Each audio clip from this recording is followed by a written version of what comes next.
ok chỉ biết số បងខ្មែរខ្ញុំទៅតែទិញជើងថោកcáiណាជើងកាមេរ៉ាយកមកដាក់ដើម្បីស្រួលនិយាយបាទអូខេចង់និយាយអំពីរឿង green card អូខេ green card នេះសំខាន់ណាស់បងប្អូនដែលមិនទាន់បានចូលសញ្ជាតិគាត់នៅមាន green card កាន់អូខេហើយខ្ញុំយករឿងបរិះម្នាក់យកមកចែកចាយដល់បងប្អូននេះដោយសារតំកើតឡើងមួយថ្ងៃមុននេះទេឬថ្មីនេះទេគាត់self deported មានន័យថាគាត់ត្រឡប់ទៅ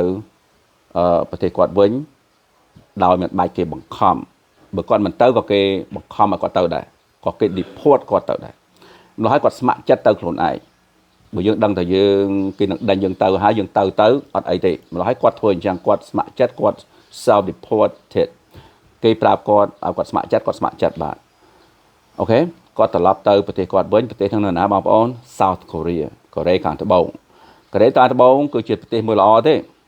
តែមានអ្នកខ្លះដល់គាត់នៅអាមេរិកយូរទៅគាត់ស៊ាំអាមេរិកណាតើគាត់ស៊ាំទៅសំបីតែត្រឡប់ទៅប្រទេសកូរ៉េវិញក៏គាត់មិនចង់ទៅដែរអូខេមូលហេតុដែល self report ទៀតឬក៏ deportation ខ្លួនគាត់នឹងដោយសារគាត់មាន green card ទេអូខេរឿងគាត់ហ្នឹងចេះគាត់មកនៅលើទឹកដីអាមេរិកតាំងពីអាយុ7ឆ្នាំហើយដល់គាត់រៀនចប់ high school ទៅគាត់ក៏ចូលទៅហ៊ានធ្វើទៅហ៊ានបាទហើយយើងគិតតាំងពីអាយុ7ឆ្នាំមកដល់ឥឡូវតាប្រហែលឆ្នាំហើយគាត់ចូលធ្វើទៅហ៊ានតែគាត់អត់មានចូលសញ្ជាតិទេយើងមាន green card ក៏យើងអាចចូលទៅហ៊ានបានដែរ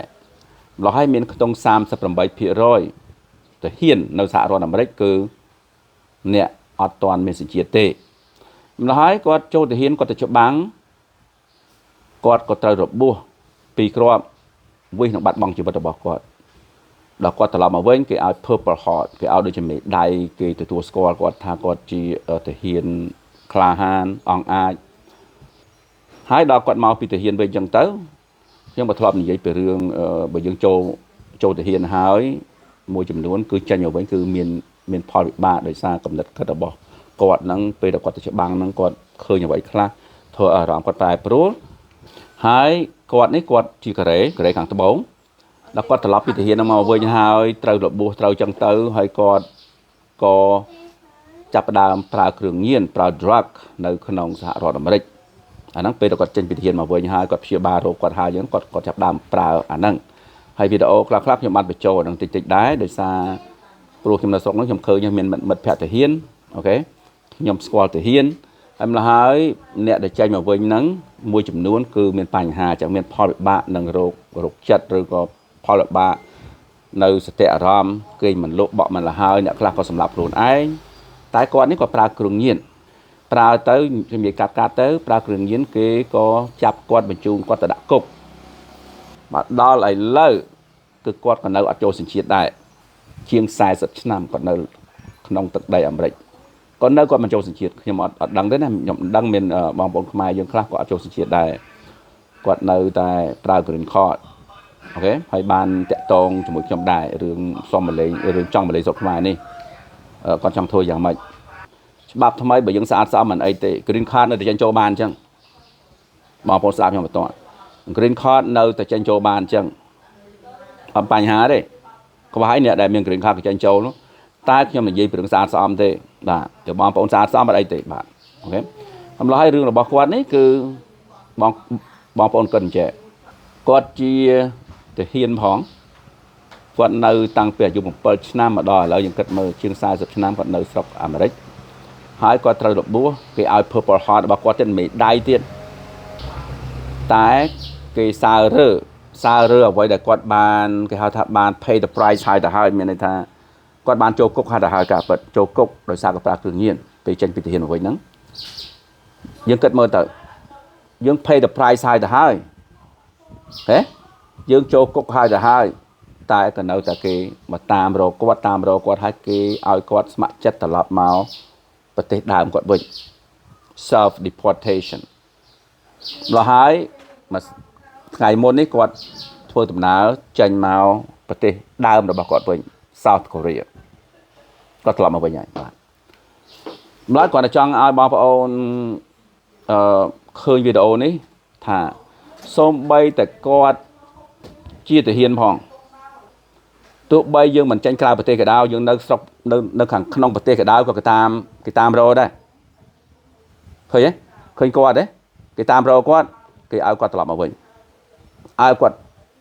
self report អូខេឲ្យគាត់ត្រឡប់មកប្រទេសខ្លួនឯងវិញដោយគេមិនបាច់បង្ខំគាត់គាត់ស្ម័គ្រចិត្តអញ្ចឹងបាទហើយម្ល៉េះហើយរឿង green card ដែលធ្លាប់មានប្រវត្តិចូលគុកស្អីនេះគឺមិនចាំបាច់តែយើងធ្វើដំណើរទេឥឡូវហ្នឹងពួកគេតាម crack down ពួក ICE ពួក immigration គេតាម crack down ហើយបងប្អូនខ្ញុំតាមដានខ្ញុំឃើញទាំងអស់សូម្បីតែក៏បានបំរើប្រទេសជាតិគាត់បានបំរើប្រទេសជាតិបងប្អូនក៏នៅតែគេឲ្យគាត់ត្រឡប់មកវិញដែរ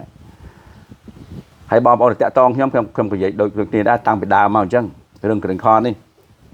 តែគ្រាន់ពីមុនគឺយើងមិនខ្វល់ពីរឿងដែលយើងបានប្រព្រឹត្តបទល្មើសស្អីយើងចេញចូលបានតែឥឡូវគ្រាន់តែដូរប៉ុណ្ណឹងឯងដូរតែបើយើងមានប្រវត្តិមិនល្អពាក់ព័ន្ធនឹង green card យើងហើយមិនថាយើងចេញក្រៅប្រទេសចូលក្រៅប្រទេសទេក៏គេឲ្យគេរកយើងឃើញគេឲ្យយើងមកដូចតែគ្នាទេតែបើយើងមានប្រវត្តិមិនល្អទេធ្លាប់ពាក់ព័ន្ធនឹងច្បាប់ហើយយើងចេញក្រៅប្រទេសយើងត្រឡប់ទៅវិញស្រួលគេចាប់យើងគេស្រួលរកយើងគេមិនបាច់ដើររកយើងអញ្ចឹងគេស្រួលអញ្ចឹងគាត់ទៅស្រួលអញ្ចឹងទេយកល្អគឺចូលសញ្ជាតិបងប្អូនអាពេលសញ្ជាតិហ្នឹងក៏ពិបាកទៀតឥឡូវហ្នឹងបងប្អូនមិនឃើញថាមានប្រជាជនមួយចំនួនគាត់ឡើងតុលាការពេលឡើងតុលាការហ្នឹងក៏គេតាមទៅចាប់គាត់នៅតុលាការដែរហើយម្ល៉េះហើយគេថាខ្មែរគេថាចុះទឹកកពើឡើងលើខ្លាចូលព្រៃបលាចូលផ្សារប៉ូលីសខ្ញុំធ្លាប់និយាយពីអស់ហ្នឹងដែរតែមិនធ្លាប់និយាយទេតែបងប្អូនខ្លះក៏ថាខ្ញុំដែរគ្មានអាណាចុះទឹកកពើឡើងលើខ្លាស្អីទេចំលឺអស់ហើយបាទបើយើងពាក់ព័ន្ធនឹងច្បាប់បងប្អូនមាន green card មិនថានៅក្នុងប្រទេសឬក៏ចេញក្រៅប្រទេសទេប៉ុន្តែគ្រាន់តែបើយើងនៅក្នុងប្រទេសយើងអត់ចេញក្រៅប្រទេសគ្រាន់តែយូរបន្តិចអញ្ចឹងបើយើងចេញក្រៅប្រទេសយើងត្រឡប់ទៅវិញគេឃើញយើងហ្មងគេស្គាល់យើងហ្មងគេ scan green card យើងប៉ັບគេឃើញប្រវត្តិយើងហ្មងអានោះបើលឿនមិនលឿនគេចាប់យើងលឿនតែបើយើងអត់ចេញក្រៅប្រទេសទេយើងនៅក្នុងប្រទេសយើងសង្ងំទៅយូរនឹងឆាប់ក៏រកយើងឃើញទេបើអញ្ចឹងបានថាបងប្អូនគួរចូលសញ្ជាតិបាទខ្ញុំនិយាយបងប្អូនដែលពាក់ព័ន្ធនឹងច្បាប់តែមិនពាក់ព័ន្ធនឹងច្បាប់ក៏ដោយមានបងប្អូនខ្មែរយើងនៅជាង40ឆ្នាំនៅទៅជំនាន់ខ្ញុំទៅតាក់តងខ្ញុំថ្ងៃមុនទេទៅតាំងជំនាន់ខ្ញុំណាបងប្អូនគាត់អត់ចូលសញ្ជាតិទេគាត់នៅមាន green card ហើយមិនដែរមកលេខស្រុកខ្មែរទៀតតែគ្រាន់តែវាខុសគ្នាថាបើសិនជាយើងមានប្រវត្តិមិនល្អគឺ more likely គេនឹង arrest យើងហើយ more likely គេនឹង stop យើង at the airport ហើយគ្រាន់តែเป็นអញ្ចឹងទេបើដល់បងប្អូនដឹងអញ្ចឹងទេរឿងហ្នឹងហើយមានអាស៊ីយើងផ្សេងទៀតដែលធ្វើអា fund me ធ្វើគេដើម្បីគេអង្គាសលុយគេអង្គាសលុយក៏អញ្ចឹងដែរប្តីរបស់គាត់ហ្នឹងក៏គេត្រូវបញ្ជូនមកវិញដែរគាត់អង្គាសលុយដើម្បីយកលុយជួយ Rome TV បងប្អូន Rome TV យ៉ាងម៉េចក៏អត់មានជួយអីដែរខ្ញុំប្រាប់ហើយអត់មានជួយស្អីទេបាទគាត់ជាទាហានគាត់មិនមែនជាជាតិទេជនជាតិកូរ៉េហ្នឹងគាត់ជាទាហានហេតុអីក៏អ្នកនយោបាយដែលស្គាល់គាត់ជាទាហានមានមេដៃគាត់ជាអ្នកមនុស្សជាទាហានក្លាហានផងហេតុអីក៏អ្នកនយោបាយមិនជួយគាត់ឲ្យគាត់នៅអាមេរិកទៅថែមទៀតគឺជួយគាត់មិនបានទេច្បាប់នេះបងប្អូនរកមេ TV មកបំផ្លាញទៅលុយទេខ្ញុំគាត់ប្រាប់បំផ្លាញទៅលុយទេគ្មានជួយស្អីទេបងប្អូនដល់មានអាស៊ីយើងគាត់ឌូអា Fund Me ហ្នឹងឃើញគាត់អង្គាសលុយទេខ្ញុំមើលតាម Facebook ហ្នឹងគាត់ទៅនៅអាមេរិកគាត់មានកូនហើយប្រពន្ធហ្នឹងជាសញ្ជាតិតែគាត់អត់ជាសញ្ជាតិទេឥឡូវហ្នឹងគេត្រូវបញ្ជូនគាត់វិញដែរបាទគាត់អង្គាសលុយនេះអាស៊ីយើងអង្គាសលុយនេះដើម្បីទៅជួយបងប្អូនដែលមានប្រវត្តិដែលធ្លាប់មានប្រវត្តិមាន green card ហើយធ្លាប់មានប្រវត្តិហ្នឹងយើងធ្វើម៉េចអាហ្នឹងជាវាសនារបស់យើងទេបាទជាវាសនារបស់យើងទេបាទព្រោះបងប្អូនខ្មែរមុនក៏អញ្ចឹងដែរមិនឃើញគេបញ្ជូនគាត់មកនៅគេហៅ report គាត់មកស្រុកខ្មែរដែរតែឲ្យបងប្អូនខ្មែរយើងគាត់នៅស្រុកខ្មែរយូរឥឡូវហ្នឹងគាត់ធ្លាប់ប្រព្រឹត្តបទល្មើសហើយក៏ចូលគុកហើយចូលគុកហើយពេលគាត់ចេញពីគុកវិញគេបញ្ជូនគាត់មកហេគាត់ចូលគុកហើយចេញមកវិញគេបញ្ជូនគាត់មកបំបែកប្រពន្ធហើយនឹងកូនគាត់នៅអាមេរិកហើយគាត់នៅស្រុកខ្មែរម្ល៉េះហើយយើងអត់មានសញ្ជាតិអញ្ចឹងបងប្អូនយើងមានសញ្ជាតិក៏នៅតែមានបញ្ហាផងមានន័យថាបើសិនជាយើងធ្វើអ្វីដែលពាក់ព័ន្ធនឹងនយោបាយទោះបីយើងមានសញ្ជាតិក៏ដោយក៏នៅតែពិបាកដែរហើយម្ល៉េះចុះឲ្យបងប្អូនដឹងអញ្ចឹងមិនអញ្ចឹងបងប្អូន តាមដានទៅបងប្អូនដែលនៅប្រទេសហ្នឹងខ្ញុំនៅខ្មែរទេតែខ្ញុំដឹងរឿងហ្នឹងណាព្រោះខ្ញុំតាមដានបាទតែខ្ញុំអត់យកមកនិយាយទេអូខេម្ល៉េះហើយវីដេអូមួយនេះមានប៉ុណ្្នឹងទេសំណាងល្អបងប្អូនបើបងប្អូនចូលសញ្ជាតិល្អក៏ប៉ុន្តែក៏អត់មានកណ្ដងទីដែរខ្ញុំចង់និយាយចង់មានកណ្ដងទីព្រោះបងប្អូនឃើញហើយកំពុងតែឡើងតុលាការដើម្បីតវ៉ាគេតាមចាប់នៅតុលាការទៀតបាទអូខេមានប៉ុណ្្នឹងទេអូនហ្នឹងហើយអូខេសំណាងល្អបាយបាយ